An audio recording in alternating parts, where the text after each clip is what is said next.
everybody, and welcome to another edition of Brown's Latest. I'm Dave Grendzynski, but you can call me Grizzer, and this is where we get you caught up on some of the latest news and tidbits that are tied to our favorite team in the NFL, the Cleveland Browns. And yes, we even do it on Christmas Eve. We'll do it on Christmas Day as well because it's my birthday. But I digress. Thank you to everyone who has liked our previous episodes, who have subscribed to the channel. I'm hoping for a Christmas miracle. We are like so close to 12,000.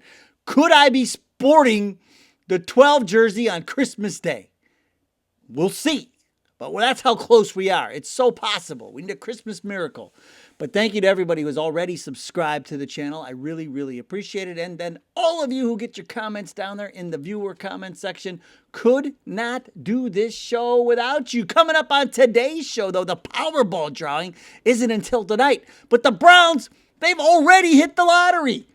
Before he was named to the Pro Bowl, I thought there was something sketchy about the way Denzel Ward answered a question about his injury last week.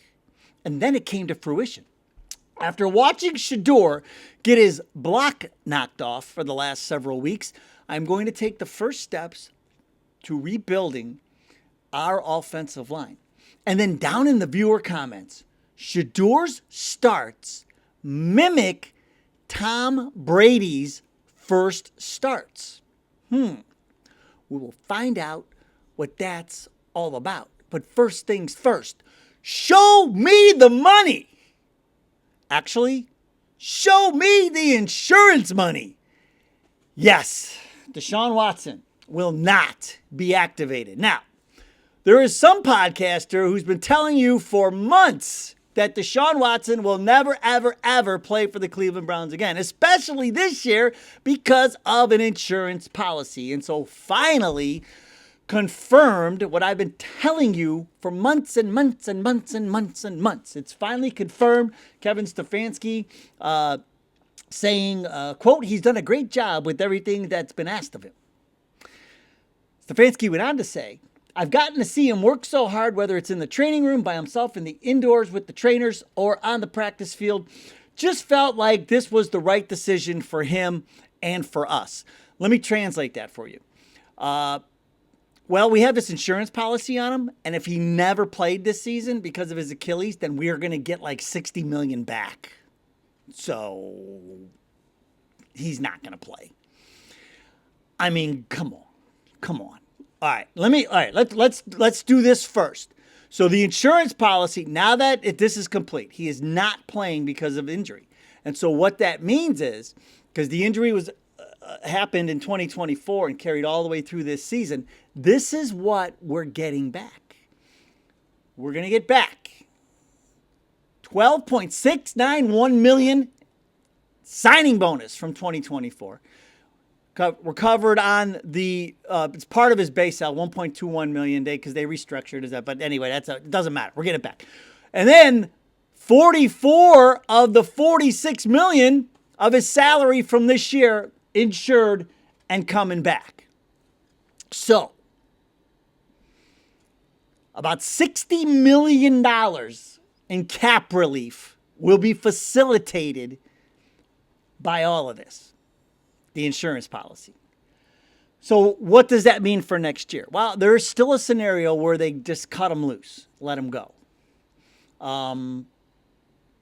Is that right now? I think that's the most likely thing to happen because you're not going to trade him. You're just not going to get anything for him. And so your other option, like we talked about yesterday, is potentially make him a backup if you want to just keep him on the books if he's showing you enough to like maybe be a backup, but look, man, we've kicked the tires on this enough. I don't think we need to do that. The problem is if they cut him before June 1st, it's like $130 million. Here's what I think as we're sitting here today on Christmas Eve. What I think will probably happen is they cut him after June 1st because then they can split the money up. It's $130 million. So they could split it 80 and then 50 for 2027. So that's where it's at. But the bottom line is this. This was always going to happen. Deshaun Watson was never, ever going to play this year, no matter how many Uncle Rico videos he made, doing his, I bet you I could throw this football over the mountain. There were no amount of Uncle Rico videos they were never gonna save him. So he was making them, and they were fun to watch, but he was never, ever, ever going to play this season. And so we don't have to talk about it anymore because it's done. Deshaun Watson not playing this year, and we will cash in on that insurance policy. Now, somebody else who hasn't played for the past couple of weeks is Denzel Ward. I'm sorry, last week didn't play. And there's a couple of things going on here that we're going to work through, because I almost brought this up last week when Denzel Ward, I went back and I listened to it to make sure I remembered what I thought I heard, and I did. It was exactly the way I thought I heard it. But when I was surprised that they put him out in front of the cameras last week because he was hurt and wasn't supposed to play. But then he was out in front of cameras. So, it must be playing. So the first question is, so you must be playing this week. And he's like, that's the plan. But it was the next thing that he said that I was like, what? He goes, that's the plan, but you never know where life will take you. And I'm like, are they not going to let him play? What is like that? And the way he said it, it was so like when Chris Bosh knew that LeBron was going to Miami and they asked Chris Bosh, what do you think LeBron's going to do? He's like, I don't know. We'll have to wait and see. And I knew right then and there, as soon as I saw that, I go, he's leaving us. He's going to destroy our team, and which he did. But it was very much like that, where he was like, yeah, that's the plan, but yeah, you never know where life's going to take. I'm like, he's not playing. And I'm like, what is going on? And so then right away I go, are we still trying to sabotage Shedeur? Like, what are we trying to do? Now, here's what I'm going to say. Like, these injury situations have been sketchy all season long. And now I'm wondering if it's not so much tied to Shedeur. Now, this is just me thinking out loud. Maybe it's all just tied to the Deshaun Watson thing. So when they go to the insurance company and they go, well, why didn't he play? Well, we've had other guys in this situation too, where we said, like, look at Denzel Ward. Like, our trainers told him, we benefit you to get one more extra week of a, and in Deshaun's case, we're like, well, he probably needs at least 2-3 more weeks of recuperation before we could activate him. So we're not going to be able to activate him. I wonder, especially all these other injuries and things, I wonder if it all piles up so they can go to the insurance company and say, look, this is how we handle all this stuff. So give us our money. I think they're related. That's just me thinking out loud. But, or maybe there's, but the defensive side, I don't know. Because there's a lot of these injuries, especially with these linemen and stuff like that. A lot of it has been a little sketchy. So, but I thought that was really, really strange last week when he said it. And then this week he says, listen, look at what he said. This is Scott Petrak from the Chronicle Telegram. Medina Gazette. He tweeted this out yesterday. He said, Denzel Ward said he went to the team and said, I can play last week against the Bills. He's like, I can play. But they recommended another week of rest. He did say he is playing for sure this week against Pittsburgh. So I knew something was up last week when he said it. And so I think it's more related to the Watson thing than anything. So Denzel's case, at least. But who knows? Like, if they would just tell us. But I think in this case they can't, because I think it's tied to the insurance policy. But the good news for Denzel Ward is that he's a Pro Bowler again, him and Myles Garrett. And what I love about this tweet that he put out is just the end of this tweet where he wrote, we are still striving for bigger and better goals. The Cleveland Browns will make the playoffs next year. Believe we will make this city proud. Just keep riding with us a little longer. And so, Denzel Ward is a Cleveland guy, man. And so went to Ohio State. And so, to hear him say that is great. Now, here's the thing with Denzel Ward. There's a chance he's not here next year. They could trade him because just the way his contract situation is. And if you want to get something for him, I'm not saying they will do that. I'm saying it's a possibility. But, just because of his injury history and everything, too. But it's nice to see. So he makes this, him and Myles are your Pro Bowlers. But I thought that whole thing was last week, and I almost brought it up. I should have brought it up last week. I thought it was really sketchy. And then this week he comes out and says, yeah, I told him I would play, but they said no. All right, there we go. Just it's like I said, it's like the days of our lives. You remember that old soap opera? It's a soap opera. The sands of the hourglass. These are the Browns of our lives. It's a soap opera every day. So, all right, moving on.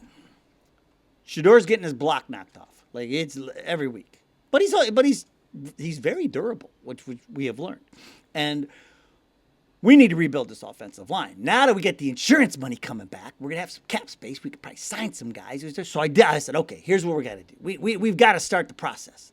We got to start dropping some names so Andrew Berry knows who to look for when he goes out there. I don't want him going to Dollar General anymore. We don't have to go to Dollar General anymore. We could go this is more like Macy's at least. JCPenney, I don't know, something. We could go to an anchor store at the mall now, right? Because we got the insurance money back. I'm not saying we're going to go to we're not going to Rodeo Drive with the money we're getting back, but, I mean, we can upgrade. We don't have to go to Dollar General. So I was looking at the top tackles who are available through free agency. I did it this way. Tackles, free agency, and draft. Centers and guards, free agency and draft. So take a look. These are some of the names that'll probably be popping up here once the season ends and we get, the free agency frenzy starts. But the top free agent tackle is Braden Smith from the Colts. 90%, over a 90% pass block win rate in this year. And he's got a strong power pull. A strong power profile. He turns 30 next year. So not the youngest, but, not the oldest either. And then Rasheed Walker from the Packers. Now, he's only 26. And he's got a 94.3% pass block win rate. So Smith is a right tackle. So, either one of these guys on either one of the sides of our line will do us justice. Obviously, left tackle is where we're leaning first to protect our quarterback, Shedeur Sanders. So what if we wanted to draft one? And Spencer Fano, the guy from Utah, they got him going at as early as 16. I've seen him going as high as 5. Now, he's a right tackle. 6'6", 302, Outland Trophy winner. This guy is a stud. He is as close to Joe Thomas, I think, as you can get. So the only thing they say about him is they feel like he's still a little light at 302, but that'll change. And then you got Francis Mauigoa from the U. He is a right tackle as well, 6'6", 315. Now, Jennings Dunker from Iowa, they say that although he has started at tackle for the last 3 seasons at Iowa, in the NFL, he's probably going to play guard. He's more likely a guard. And then Caden Proctor, this is the guy from Alabama that catches screen passes and everything. He is 6'7", 366, and he runs like a gazelle. He's a left tackle. So, and they got him, his big board rank, you see it there, 32. So you could get him in the top 30, possibly, if you wanted to go that route. And then Caleb Lomu, another Utah with the lineman, man. Another left tackle, 6'6", 308. So that's the bookend. You get them both. Get Spencer Fano and get Lomu, and you have bookends. Right tackle, left tackle. Let's go. We'll just run it back like they've been doing at Utah. So you got that. Now, let's talk about centers and guards. Free agents. Tyler Lindenbaum from the Ravens, their center, going to be available. They declined his option already, so he is going to be on the market if we can afford him. And then the guy from the Jets. Now this guy, Elijah Vera Tucker, they want to re-sign him, but his market value is uncertain due to this. That sounds like a prediction pen answer. What do you think of the guy from the Jets? Market value uncertain. Thanks, prediction pen. It's because of his injury history, and he's missed a lot of time. So that's why we're not really sure but who knows? Maybe he'd be willing to sign like a 1-year show me deal. Like Andrew Berry likes doing these 1-year show me deals. So possibility there with him, but he is liked by a lot of people who study this sort of thing. If you want to draft somebody, if you want to guard, this guy from Penn State is the guy everybody's raving about. And God help me if I could pronounce his name.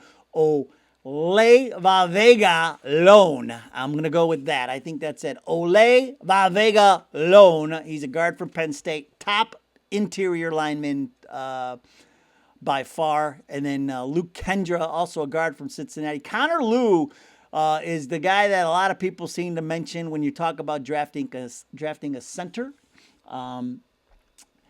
He is from Auburn, but that lone guy, he's 6'4", 334, and they got him going rounds 1 through 3 somewhere in there. And then same thing with Kendra, going 2 to 4. Now, don't forget about this. And my graphics here, it's about to get tricky. All right, here we go. Don't forget about this. So we still have a couple of guys that we're going to bring back that hopefully DeJuan Jones can come back and be healthy and who knows, maybe be the left or right tackle. You know, he played right tackle in college, you know, but he kind of transitioned over to the left side, and he's been over there long enough to where, you know, maybe he can lock that down for a little bit. And then you take Fano and stick him at right tackle. But with DeJuan Jones' injury history, I don't know if I'd do that. I'd probably go out and get a left tackle. And then don't forget too, Tev Jenkins is we should try to get him back.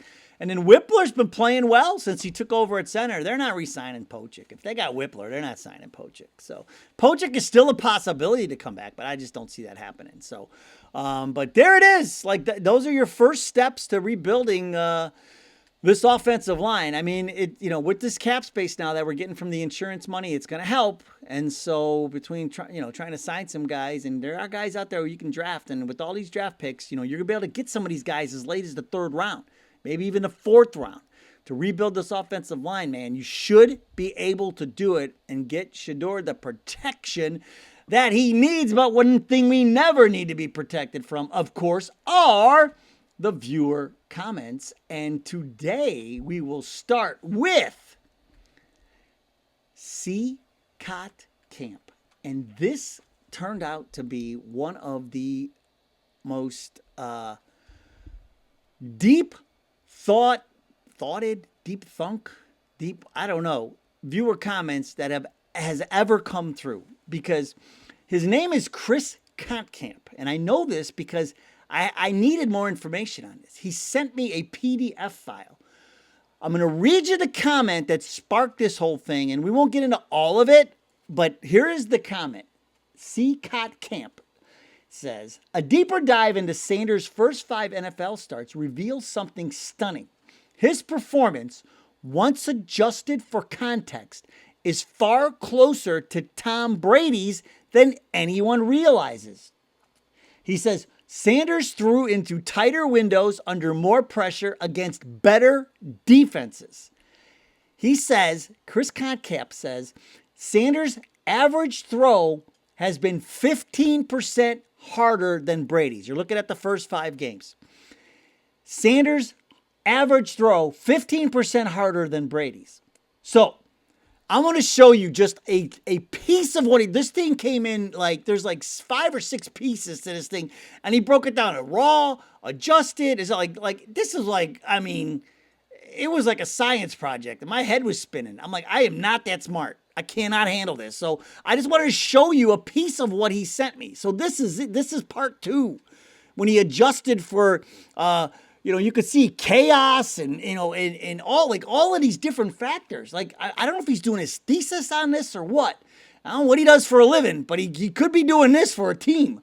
But the final conclusions from all this is that he says Sanders' first 5 starts are closer to Brady's than traditional starts. He also looked at Baker Mayfield and Peyton Manning as well, along with Dylan Gabriel. And Mayfield had the strongest early performance of the 4. Manning's early struggles were overwhelmingly situational, he said. And he said raw interceptions are one of the least fair quarterback metrics in football. Raw interceptions, meaning the number of interceptions that a player goes. Think about it. A raw interception could be a Hail Mary at the end of the half, and it's picked off in the end zone, and the half ends, and nothing happens. Like, that is a raw interception. But when you adjust for that, all of a sudden, okay, you look at that interception and you're like, nah, I mean, that's not really an interception, right? Or maybe it's the end of a game. You throw a Hail Mary at the end of the game, it gets picked off. Raw interception versus adjusted for what the situation was, two completely different things. And that is why Chris Kotkamp broke all this down. And I hope he said he's going to put it on YouTube at some point. We'll have to make sure that we let you all know, when it's out there. But Chris, I really appreciate you sending that to me. And like I said, it's way over my head, like a lot of this stuff, but I tried to simplify it for you. But man, one little viewer comment led to all of that. And I was very appreciative of it. And so Chris Kotkamp, thank you very much. The YouTube handle CKotCamp. So, all right, that was great stuff. Great stuff. All right, we move on. Roger Beckett, S2J, says, to me, the best aspect of Shedor's play has been continuous improvement and fixing things the coach wants fixed. Any coach will tell you, guys like that result in winning teams. Yeah, guys, if you're coachable, you're gonna end up turning your team into a winner. I agree, Roger Beckett. Great take. JMO 2255. The good moments are enough to give Shedeur the starting job at the beginning of next season. If the Browns waste a high draft pick on another quarterback, we have entered the twilight zone. Yeah, I agree, man. I don't think we need to be doing it. We need wide receiver. We need offensive line. And to me, these offensive line picks is as easy as it gets, man. It is as easy as it gets. I feel like, and we'll dig into it as we get closer to it. I remember the draft is our Super Bowl in Cleveland. But I almost feel like even if they traded down, you still might be able to get Fano. So, I don't know, but I agree. We do not need to be wasting a pick on a quarterback. GG Free 5783. Please don't even think about keeping Stefanski. I'm a CU auntie and a Steelers fan. So I don't know Browns history that well, but to even prefer Gabriel over Watson is insanity to me. Y'all really hate Watson. I understand why. Just damn. So GG, Deshaun Watson in this town. Oh boy, he has put us in cap hell, and we got nothing for it. So sorry, Watson is not beloved here in Cleveland. I will forgive you for being a Steelers fan. I appreciate you though, watching Browns latest. I appreciate that, and I love the CU Aunties. I did a whole thing on the CU Aunties months ago. I'll have to come. I'll revisit it. And we'll come back and we'll talk more. We'll break down the CU Aunties again. But no, man. And that's why everybody, that's all we were waiting for, GG. We were just waiting for this insurance money. Now we can go to the insurance company and say, there, he didn't play. Show me the money. The Last Philosopher. How you say Watson was terrible, but say Sanders is playing with a bad team? LOL. Did Watson have a better team or worse? All Watson did for us was throw worm burners and air balls. I went to training camp, The Last Philosopher, and watched it. It was the very first play. It was a bootleg. He rolls right, and he had a wide receiver wide open. It was the guy we let go and went to Buffalo. I can't remember his name. But wide open, like nobody within 10 yards of him down the sideline. Watson overthrew him by 30 yards. It was insane. Like the whole crowd, everybody was like, oh. I immediately texted my buddies. I go, we're cooked. I'm like, this guy is terrible. And the other thing is he can't read a defense. And I've been trying to tell my buddy this, right? He finally, listened to me. Soda Pop Dave, man, I'm telling you, like sometimes I have to coach him up. But he can't read a defense, and he's not accurate. He's done. He is done. And now that he's a gazillionaire, like, why would he care? So, sorry, Last Philosopher, not going to. And we will end today with General Mashy 689, who says 12,000 subscribers should be the 12 jersey for 12 days, switching up the color. Good idea, General Mashy, but here's the thing. I'm not made out of money. I can't buy that many jerseys, all multicolors and everything. Cripe. Like I got one jersey. I got one shirt. That's where I'm at. One color. That's where we're at. But 12,000. We need a Christmas miracle. That would be a great birthday present to me if we got to 12,000. On my birthday, I would change and I would wear the 12 jersey on my birthday. Are you doing the math? Or is he going? Is his birthday on Christmas? It is. So let's see if we can make this a Christmas miracle, and I'll wear the 12 jersey tomorrow on the show. All right. Thanks so much for joining us. That'll do it. Hey, everybody, happy holidays. Whatever you celebrate, happy holidays. We will be here tomorrow. We'll put together a show for you tomorrow because we got a lot to get through still. Because the whole Pittsburgh side of this, Metcalf. I told you he'd be gone. We knew that. And there's other guys too. So we're getting Pittsburgh actually at the right time. We are beating Pittsburgh. I really feel it. So we'll dig into Pittsburgh a little bit more on tomorrow's show. All right. Thanks for joining us. Go Browns. We'll see you next time.